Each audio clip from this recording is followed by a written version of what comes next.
حضرت معاویہ صحابی ہیں، کاتب وحی ہیں، حضور کے برادر نسبتی ہیں، صالح ہیں، ام حبیبہ بہن ہے ان کی جو حضور کی زوجہ محترمہ ہے، ان کا مقام بہت بلند ہے، لیکن ہم انہیں خلفائے راشدین میں شامل نہیں کرتے، اس لیے کہ ان کا جو خلافت کو اختیار کرنا یا حکومت اختیار کرنا یہ قبائلی عصبیت کی بنیاد پر تھا، باہمی مشورے کی بنیاد پر نہیں تھا۔ لیکن 20 سال تک ان کا دور حکومت ہے اور کوئی خون ریزی نہیں، کوئی غارت گری نہیں، کوئی اختلاف نہیں، کوئی بغاوت نہیں، کوئی جھگڑا نہیں، مدبر اس درجے کے تھے۔ اب آئیے آخری سٹیج آئی، حضرت معاویہ کو مشورہ دیا گیا، مغیرہ ابن شعبہ ایک بزرگ صحابی تھے، کہ دیکھیے جناب امیر، مسلمانوں میں اختلاف ہوا، 4.5 سال 5 سال خانہ جنگی رہی، اب اگر پھر معاملہ آپ کے انتقال کے بعد ایسے ہی چھوٹ گیا تو اختلافات ہوں گے، جھگڑے ہوں گے، مختلف دعوے دار سامنے آئیں گے، جنگیں ہوں گی، پھر دوبارہ جو ہے فساد ہو جائے گا،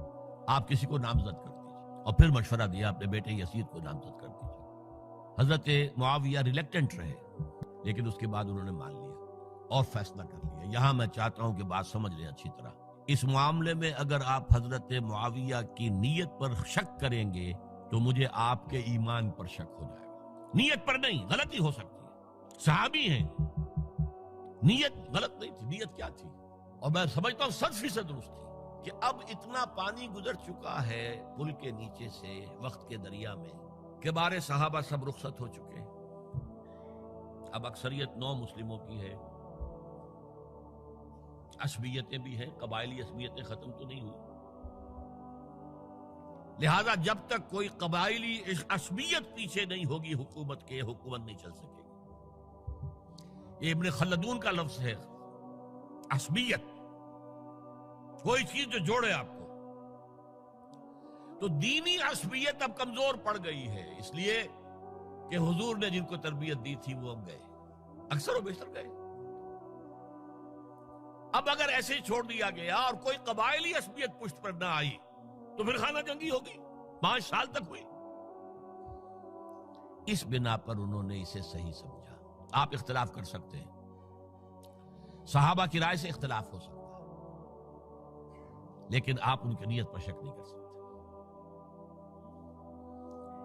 بہرحال واقعہ کیا ہے تاریخی اعتبار سے کہ یہ 10ویں سال میں نامزد کر دیا یزید کو اپنے بعد خلیفہ کے لیے، ولی عہد۔ اس وقت تقریباً سب نے بات مان لی سوائے 5 افراد کے۔ وہ 5 افراد بہت اہم تھے، بہت اہم۔ ابو بکر اہم ترین آدمی تھے، ان کے بیٹے عبد الرحمن ابن ابو بکر۔ عمر نمبر 2 تھے، عبداللہ ابن عمر۔ زبیر عبداللہ ابن زبیر۔ عباس عبداللہ ابن عباس، اور حسین ابن علی۔ حضرت حسن کا انتقال ہو گیا تھا۔ اہل تشیع کا کہنا یہ کہ زہر دیا گیا، واللہ اعلم، میں کچھ نہیں کہہ سکتا، میں کوئی تاریخ کا محقق اس معنی میں نہیں، میں موٹی موٹی باتیں جانتا ہوں۔ بہرحال انتقال ہو گیا تھا، 5 آدمیوں نے نہیں مانا، لیکن دیکھیے یہ تھی تدبر کی بات حضرت امیر معاویہ کی۔ کوئی دباؤ نہیں ڈالا، کوئی جبر نہیں کیا، کوئی کسی کو نقصان نہیں پہنچایا کہ نہیں مان رہے تو یہ کر دیں، نہیں۔ دیکھیں گے جب وقت آئے گا۔ جب وقت آیا حضرت معاویہ کے انتقال کے بعد، اب ایک صاحب جا چکے تھے، حضرت عبد الرحمن ابن ابی بکر فوت ہو چکے، اب 4 رہ گئے، 3 عبادلہ، عبداللہ ابن عمر، عبداللہ ابن عباس، عبداللہ ابن زبیر، ایک حسین ابن علی رضی اللہ تعالی عنہم اجمعین۔ جب بیعت ہو گئی یزید کی تو اب ان کے درمیان اختلاف ہوا۔ یہ بات اچھی طرح سمجھ لیجئے، تاریخی حقائق، موٹے حقائق کو چھوڑ کر باریکیوں میں جب پڑھتے ہیں تو معاملہ غلط ہو جاتا ہے۔ موٹے حقائق کو سمجھیے، جیسے کہتے ہیں میکرو اکنامکس اور مائکرو اکنامکس، میکرو ہسٹری جو ہے، 2 ایک طرف ہو گئے، 2 ایک طرف ہو گئے۔